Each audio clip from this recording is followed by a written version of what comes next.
Welcome to A Wash with Colour from the Dingle Peninsula in County Kerry. Behind me, the Connor Pass climbs to a height of 1,500 feet and is the highest mountain pass in Ireland. Later in the programme, I'll be passing on a few painting tips to my guest, television presenter John Craven, as we capture one of the region's beauty spots on watercolour paper.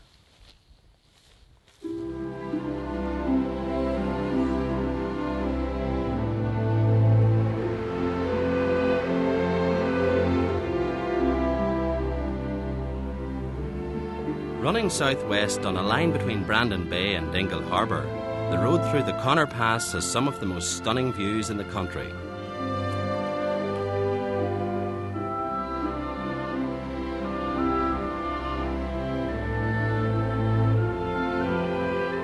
From the highest point, the view of Mount Brandon to the north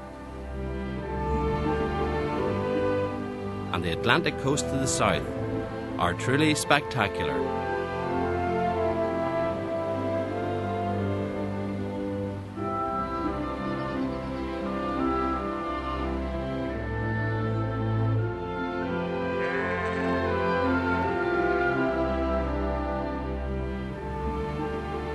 My guest today is a respected broadcaster and the undisputed voice of children's news, John Craven.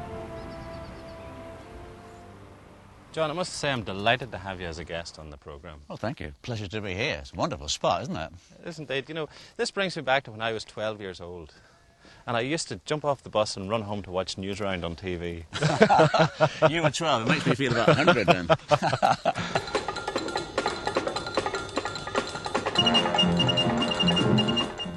Hello, and now that peace is close at hand in Vietnam, the big question is, what's going to happen to the people of that country who've been the victims of war for more than 20 years? It's a very inspirational series. Where did the idea come from? Well, like all great ideas, really, it happened by accident. There was a little gap in the schedules, twice a week for about 6 minutes, and they thought, how on earth are we going to fill it? So somebody suggested, well, let's try a news bulletin for children. And I was already working for children's programmes on a current affairs magazine, so they said, well, we'll get John to do it. And it's still going strong 30 years later, nearly. And that's all for tonight. We'll be back again with you next Tuesday. Bye for now. Were you trained in journalism then? Yeah. I couldn't decide whether I wanted to be an actor or a journalist. And I thought the pay might be a bit more regular in journalism, so I got a job as a junior reporter on a local newspaper and started originally with the BBC as a news writer. Well, with Newsround, when did you first know that it was really a hit? Well, after a couple of weeks, and a friend of mine told me that he'd been in the garden and his young son came running out to tell him all about a treasure ship that had been found. My friend said, well, where did you hear that? And his son said, on the news. And he said, what do you mean? The news isn't on until 6 o'clock. And the little boy said, no, I saw it on my news. And I thought, that's it, we made it, you know. We're registering with the audience. Well, whenever you were doing it, you know, can you remember any of the most interesting things that you'd have covered during the time? Oh, so many. I did 3,000 odd editions of Newsround. And it's hard to imagine now, but for many years it was the first television news bulletin of the day. So we got quite a few scoops in our time. Some not very pleasant ones, like, you know, the Pope being shot and things like that. You had to explain many complicated issues, sometimes very unpleasant things, to an audience that hasn't been around for very long, only between 5 and 12 years old, really. And so you had to sit back with all the information you'd gathered and think, well, I am 8 years old. Now, what am I going to understand about this, and what am I not going to understand? What do I need to have explained to me? That, to me, was always the most interesting bit, the great journalistic challenge of it. I've only done 2 television shows, really, in the whole of my career, Newsround and Countryfile. They're both programmes which I'm immensely proud of. And Countryfile is a one-off programme as well. It's the only nationwide current affairs programme about the countryside. So, you know, it's good to be involved with 2 groundbreaking programmes. Tissington is one of the loveliest villages in Derbyshire. It's got a population of about 150. And they've just been celebrating, in a very colourful way, Tissington's most unusual feature. with Countryfile, an awful lot of town people watch it. Although it's a programme all about the countryside, people get a kind of vicarious trip into the countryside every Sunday morning. And a lot of people are very concerned about what's happening to the countryside, even if they don't live there. I find it a really stimulating programme. I'm very lucky. Well, knowing you'll be around for a long time yet, but if you had one ambition in the future or one thing that you'd like to do, what would it be? Oh, I don't know. I've never really thought about anything, really, career-wise. Things have just happened to me, and this is a very pleasant day today, you know. Walking down a lane in Ireland, chatting to you, a beautiful countryside all around, and I'm going to be taught to paint, I hope. You know, and it's a job. I mean, who would ever believe that, you know, this is a job. Indeed. Well, I have a fantastic painting location for you today. But do you collect paintings, or have you any interest in paintings? Not really, no. I have some nice watercolours at home that I've collected over the years. I wouldn't pretend to be an expert in any way, and I've never, ever attempted to paint. Well, could you see a John Craven hanging on the wall in your living room? Well, that would be lovely.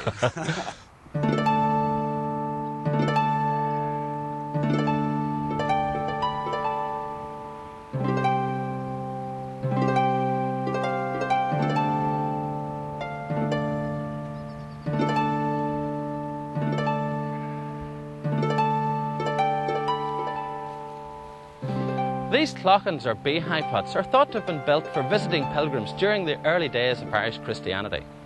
The construction method is called corbelling and is very impressive and extremely effective. Despite the Vikings, Saxons, Normans and the weather, these huts haven't budged in over 12 centuries.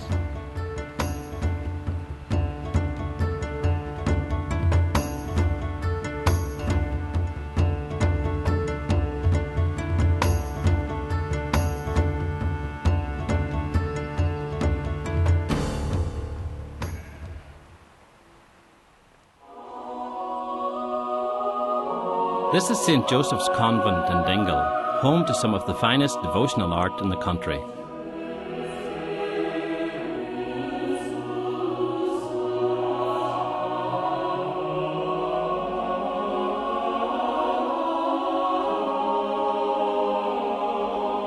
It was back in 1924 when one of Ireland's most famous stained glass artists, Harry Clarke, produced an extraordinary set of stained glass windows for the enclosed order of Presentation Sisters at this convent.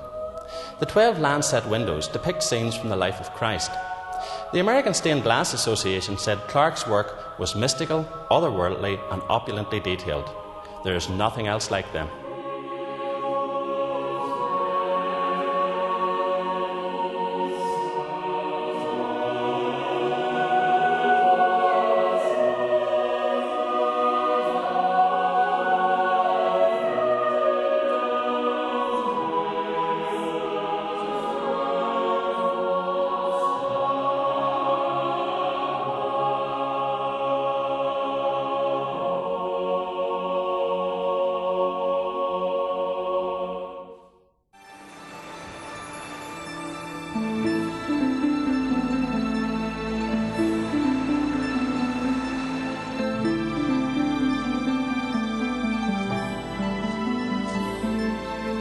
Dingle's seafaring tradition is just as cherished as its ancient Christian heritage.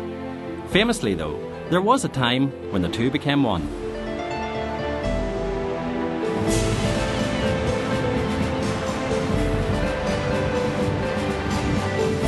St. Brendan, patron saint of Kerry, planned to bring the gospel to the unknown continent to the west. In the year of 535 AD, having prepared by praying and fasting for 40 days on nearby Mount Brandon, he set sail from here with 14 other monks. 7 years later, his small boat is said to have reached America across uncharted waters.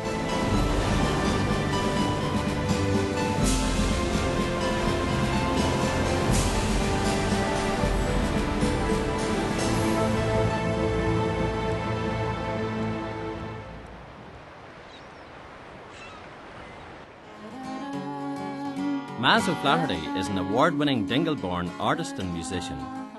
Inspired by the scenery of the Dingle Peninsula, she describes her unique style as images from Mazland.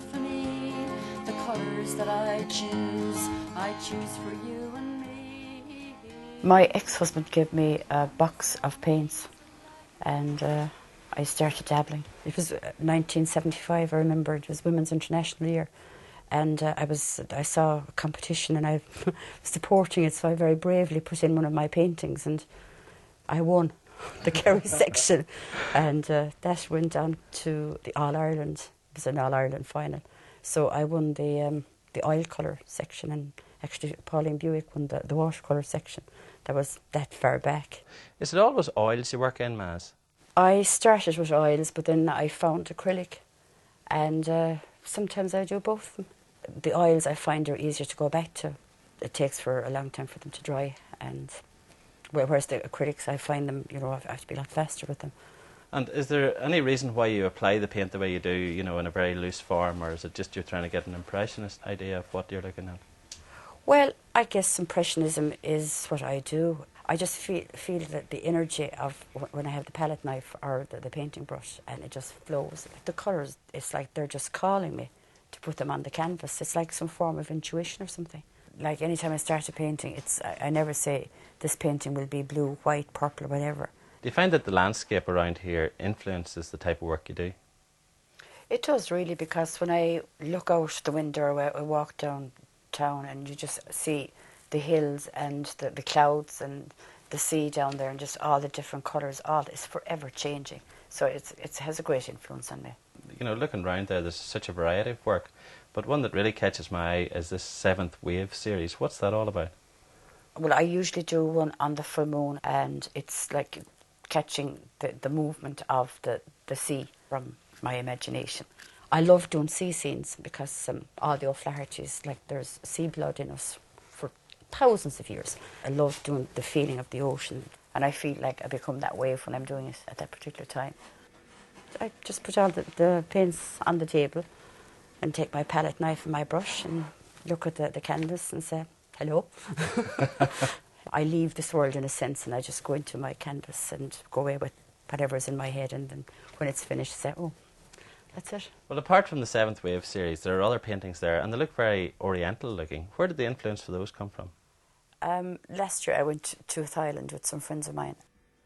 I was there for 5 weeks, so it was like a painting holiday, and the colours over there were so different to what was here. Like there was these blues, kind of turquoisey blues, and the white sand you could see down through the water. It was amazing. I started doing wax paintings. I bought some candles down there, and I had all different colour candles. So I mixed the wax paintings with the oil paintings or acrylic. There's a few paintings there and they look very like Monet's. What are they all about? I call those the Accidental Monet series. Just over 2 years ago, I had lens implants operations in my eyes, and I also had cataracts. And people kept saying that my work was influenced by Monet, and I had no training, I didn't know. So I just called them the Accidental Monets, because apparently he had cataracts as well. I have one painting there, the first one I did after the operation, and I call that one Good Morning Myrtle, because I know what it was like to be short-sighted, whereas now I have lens implants and I wake up in the morning, I can see straight away. It's absolutely wonderful. A canvas on an easel like an unwritten book to await that magic moment of that mirrored love. And the colours I choose for you and me.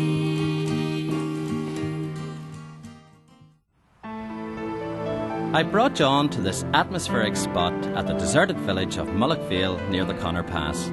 I've a feeling we won't be disturbed. Well, John, I think you'll agree it's a real countrified location. It is, isn't it? Yes. It's very bleak, though, isn't it? Yeah, it is indeed. It's one of those scenes that you just look at and it just oozes with atmosphere. You know, there's very little structure to it. A few rocks in the foreground, and this very mysterious-looking lake at the bottom of the mountain. Very sort of dark, moody-looking lake, isn't it? Yeah. It reminds me, this landscape, very much of Yorkshire as well, sort of my county. Very similar.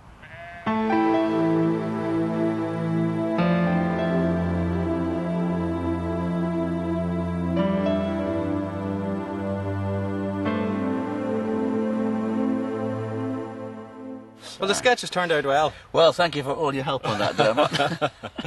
But it's left it very dramatic looking, hasn't it? Yeah, You know? it has. What we'll have to do now is get on and put in the background mountain.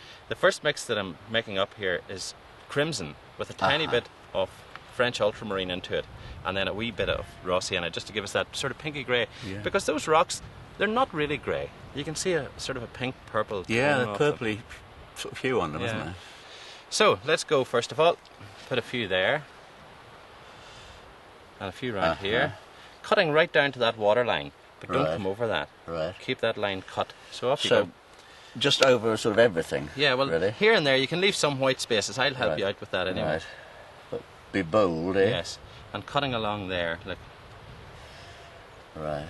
And just keep the brush coming in the direction. Swoosh of the down floor. with it. Yes, sure, it's fun. It is great, splashing it about. And this water you're using, I saw you get it from the lake. So it is terribly authentic, this painting, Well, it's isn't it? actually water from the stream that runs into the lake that we're painting. So put a little bit back into the painting. You know? Yes. Men of the country. I suppose you would see some beautiful locations whenever you're doing country file. Yeah, I mean, I'm very lucky that I work on a programme that takes me to beautiful countryside every week, but you know, I've never ever thought about painting it. I've stood there on many occasions just glorying in the view, because in my job, quite a lot of the time, you just have to hang about, you know, while the cameraman's doing his work and things. And so I just stand and stare, really. Yeah. But now, you know, Well, you see, depending on what happens today, I might take a few paints with me in future. Yeah. Right, I'm mixing up Windsor yellow, tiny bit of Windsor blue, and we're going to start and feed a lot of green into that. Like, I'm being very, very bold there. Right. Pushing down. So dip into the green and just mix it round so that you get the brush loaded. On this side as well? Yeah. Now this time, come into the spaces and try and leave some of that. Right. Now, there's a bit more green here. I've mixed up raw sienna with Windsor yellow and a tiny bit of Windsor blue this time. And I'm just going to feed some more of that. That's a sort of much deeper green, isn't it? Huh? And just feed it down in Down the lines. Yeah, that's right. Actually, you're getting the hang of this. You've got confidence already, John. I don't know about that.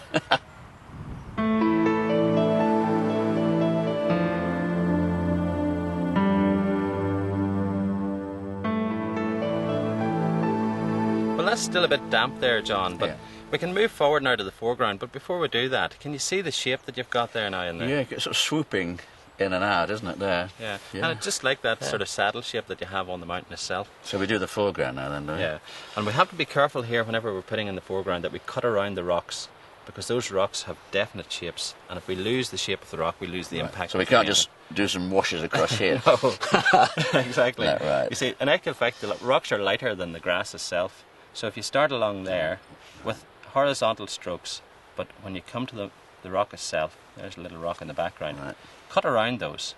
Now you see whenever you look down there, there's a lot of different colours of green in the distance. Yeah, yeah. Just very quickly with this second colour of Windsor yellow with more Windsor blue this time and a tiny bit of light red. I'm just going to brush across like that. See the grass growing in this? Yeah, amazing. Now keep pulling them horizontal until you get to the rock itself. I've never ever had any aspirations towards art, you know. Never. I mean, I didn't even think about it at school, really. But I never... I mean, I think my 5-year-old granddaughter is much better at painting than I am, so... I couldn't even draw matchstick men well, you know what I mean? I'm that sort of artist. Mind you, I did once meet L.S. Lowry. Did you? Yeah. When I first started on TV, when I was about 15, I was on a kind of youth club of the air programme, and L.S. Lowry was on as a guest. And he was telling us that he never ever thought of painting until one day, I think he worked in Manchester in an office or something, and he missed the train. And he was standing on the platform which looked down over this valley near Salford or somewhere. And he saw all these little people scurrying around. And he thought, well, I've missed the train now. I won't go into work. I'll go home and paint this. And that was his first ever painting, apparently. There you are. I just was inspired by what he saw. Yeah. That's a rock. Oh, that's a rock, sorry. Right.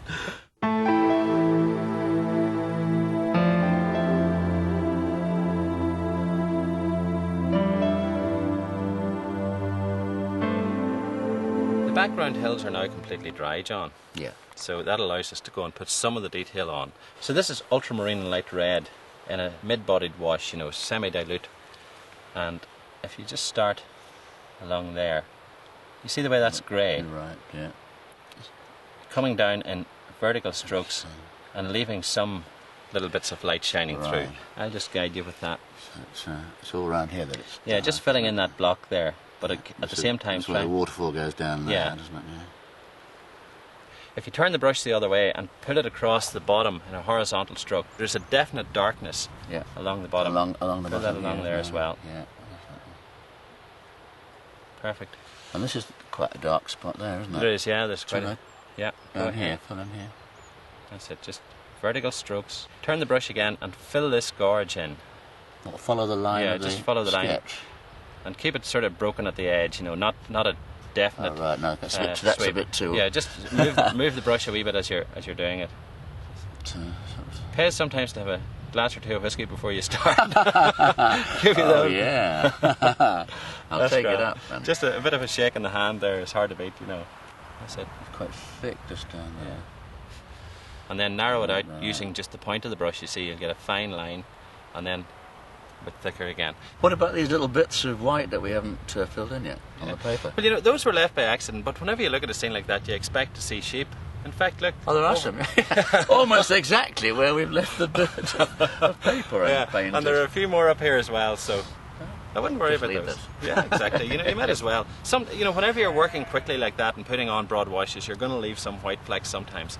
Here, this wind's getting up, John. It is, isn't it? But it's actually helping our lake because it's giving a few ripples on it. Ripples on it, yeah. That's the next thing we're going to do. Right. With a mixture of cerulean blue and a tiny bit of light red, I want to start by putting in that watercolour. So with the number 8 brush, if you just more or less block that white area in as quickly as possible, but again, be very, very careful around the edges. The edge of the rocks. Right. Yeah.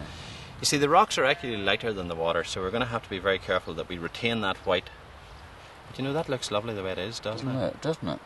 It's just such a quiet place, isn't it? I can't get over how quiet it is because, you know, I'm around the countryside all the time, and it's an illusion to think that the countryside is a quiet place. It's a very noisy place often, and often quite an industrial place, but here it's so silent, isn't it? Yeah. This next mixture is going to be some Windsor yellow with a tiny bit of Windsor blue and some neutral tint. So this is now reflections of the mountain in the lake. That's right. So there you go. Start at the back of the lake. Pull a line about 3 inches along. Right there? Yeah, just pull it straight across the line. I'm just going to soften being a bit too... Let me just come in here with this brush now and soften some of those. Yeah. Because just by pulling across there, I can lift some of that off again. Yeah, doesn't it? Can you see what that's doing? Yeah. Just giving those nice ripples on the water, and you've still some of that light colour shining through. But we're going to concentrate now on the rock in the centre here. Yeah. You can see that it has a number of colours within it. There's grey, there's a sort of a fawny colour in it, and then there's a lot of figuring on the stone itself. There's a green grass bar going across there. Yeah. And then there's a bit of lichen or something up there. So we'll start by putting on an underwash of raw sienna and water using the number 8 brush. Now cut it very neatly along the line and block in that whole stone, but cutting around there, and there's a wee bit of grass we missed out there. Leave that white as well. Right. So off you go with that. Now I'm going to mix a thicker one here using cerulean blue, raw sienna, and a little bit of light red. And you see what happens when I put that on? Yeah. It sort of bleeds through that. Yeah. Going again now with light red, and just wet up this brush. Light red and ultramarine, and this wash is going to be thicker again. We've got a lot of light change going on at the moment, and we've got sunshine, and then it's shady, and the rocks keep changing colour. They do indeed. As the sunlight hits the face of the rock, it turns very, very light, and the shadowed side gets pretty dark. So again, I'm going to cut down around there. It's nice to keep that dark side along the top of the next rock, because then it's going to give you a lot of contrast between one and the other. Now, just by taking the excess wash off the brush, you can blend that slightly and just touch the edges. Just to soften it. Yeah, you see the way it's getting rid of that hairiness that's on it? Yeah. Now, isn't that beginning to look like a stone? Oh, it is, isn't it? Amazing. I'd never appreciated just how how important it is to do the layering and for one coat to be absorbed into another. Yeah. The thing is, it is most important to do that because it gives you that texture that is on the stone. You can see that all the colours are sort of melding and merging into each other. So in order to get that to happen, the bottom wash must be wet when the second wash goes on. But the second wash must be slightly thicker in texture. Less water in the second wash. Otherwise, it actually cleans the first wash away. You've got to keep standing back a bit from these, haven't you? Because it is a sort of impressionistic painting. You really see the effect of it when you stand back, don't you? It all comes together whenever you stand back. The ideal distance to view any watercolour painting is about 9 feet. Sometimes there's paintings that I do, John, and the best place to view them from is about 9 miles. With the door closed. Exactly.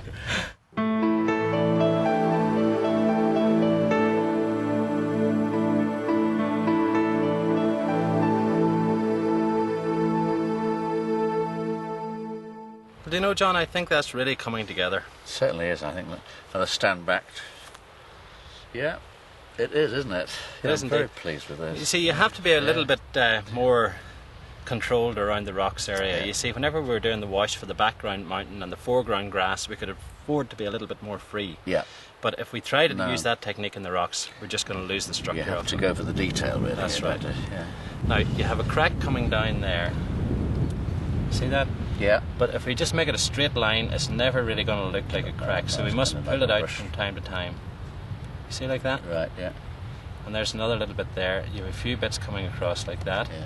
So if you just take that, and anywhere that you see a dark crack line, there's one, I'll just guide you through. There's one coming across there, just in that very deep crevice in the rock itself.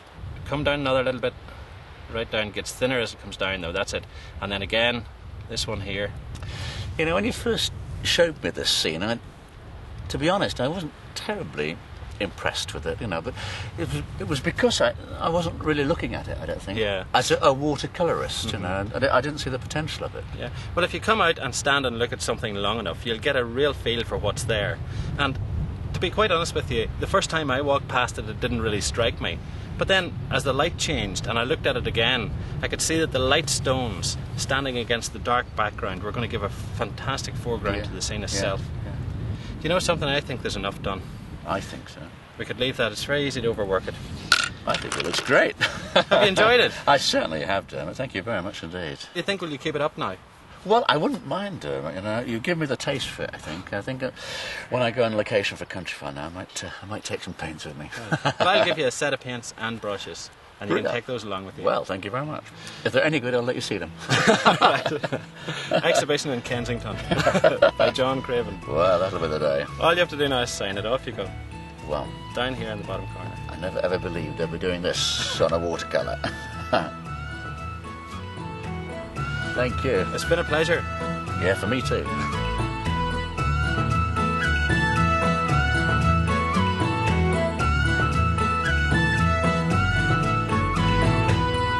Next time I'll be in County Galway, where I'll be joined by broadcaster Karen Franklin for more watercolour painting.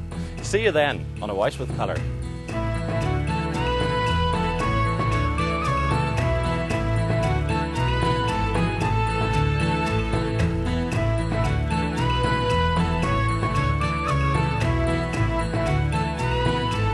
For further information or fact sheets on A Wash with Colour, turn to CFAX page 628.